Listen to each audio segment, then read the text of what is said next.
জি, advocate শিশির মনির আবরার ফাহাদের খুনিদের পক্ষে অবস্থান নিয়ে হাইকোর্টে শুনানি সম্পন্ন করেছেন। সেই অবস্থানটা কি আইনজীবী হিসেবে নাকি কিভাবে? আইনজীবী হিসেবে। আচ্ছা, আইনজীবী হিসেবে তো একজন ব্যক্তি। আমার কাছে খুবই খারাপ লেগেছে, জামাত শিবিরের কমান্ড বাহিনী তারা এই শিশির মনিরের এই আইনি লড়াইকে সমর্থন করেছে, তারা নানাভাবে ডিফেন্ড করেছে সংঘবদ্ধভাবে যে এটা উনি সঠিক কাজ করেছেন। আজকে আমি বলবো যে কতটুকু সঠিক কাজ করেছেন।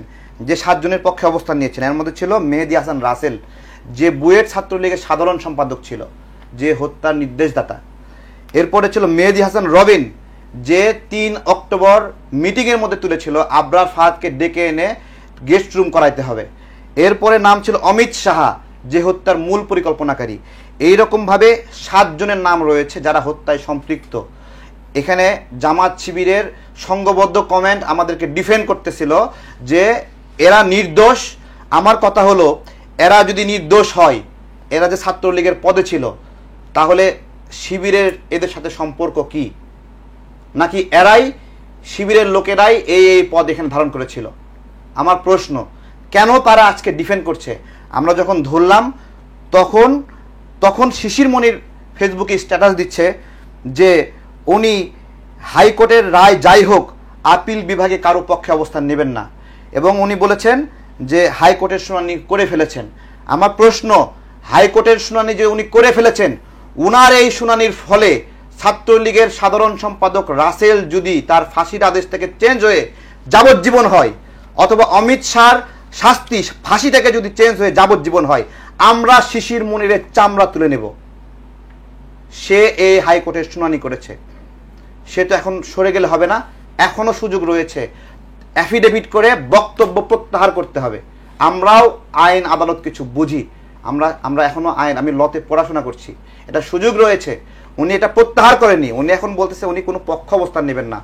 উনি খুনিদের পক্ষ হয়ে অ্যাডভোকেসি কইরা পার করে দিছে, এবং অ্যাডভোকেট শিশির মনির যেখানে দাঁড়ায় সেখানে কাকতালীয়ভাবে অদৃশ্যভাবে খুনের আসামি মাপ পেয়ে যায়।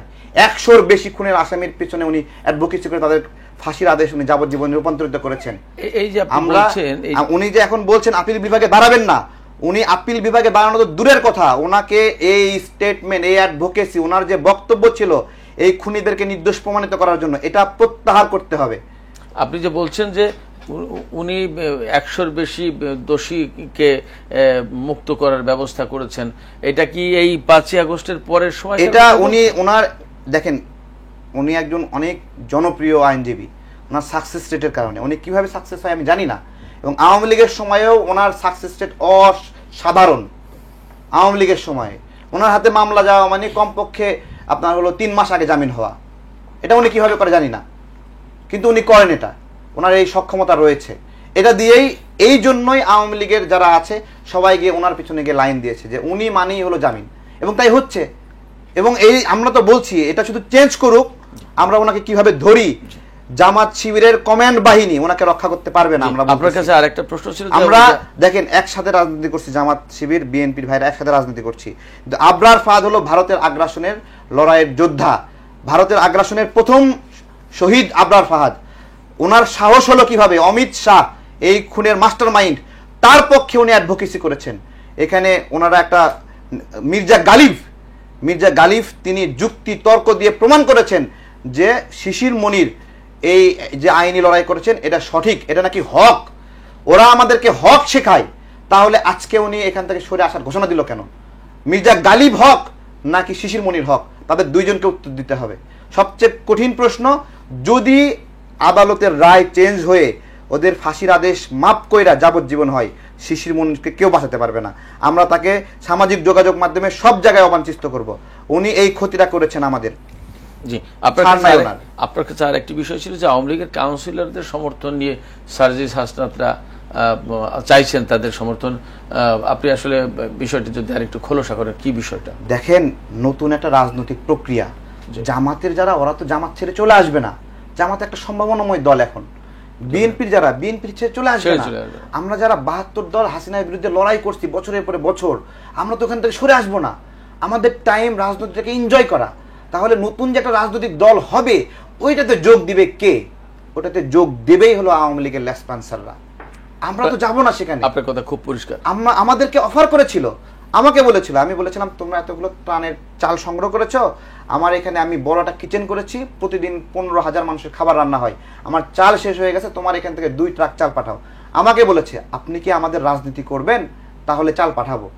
জনগণ চাল দিছে সরকারকে, জনগণ চাল দিছে আন্দোলনে বন্যার জন্য, আমাকে বলে আমি রাজনীতি করলে আমাকে চাল দেবে। এবং তারা যে এই গণ অভ্যুত্থানের পরে আহতদের লিস্ট করেছে, সেই লিস্টেও যারা যারা যারা যারা ভাতা পাবে তারা তাদের সদস্য হবে কে কে রাজনীতিতে, সেটাকে অগ্রাধিকার দেওয়া হয়েছে। যার কারণে গতকাল রাত থেকে আহতরা আবার আন্দোলন করতেছে, তাদের নাম বাদ দেওয়া হয়েছে। যারা যারা আহত হয়েছিল, গুলিবিদ্ধ হয়েছিল, তাদের নাম কেন বাদ দেওয়া হয়েছে, শেষে বাধ্য হয়ে সি ক্যাটাগরিতে আবার নতুন করে আজকে 10,000। ইউনূস স্যারের কিন্তু কোনো গাফিলতি নাই, পুরা ইকোসিস্টেমে কিছু শিশু প্রজ্ঞাবান ব্যক্তি, ঠিক আছে, তারা ইউনূস স্যারকে মিসগাইড করছে।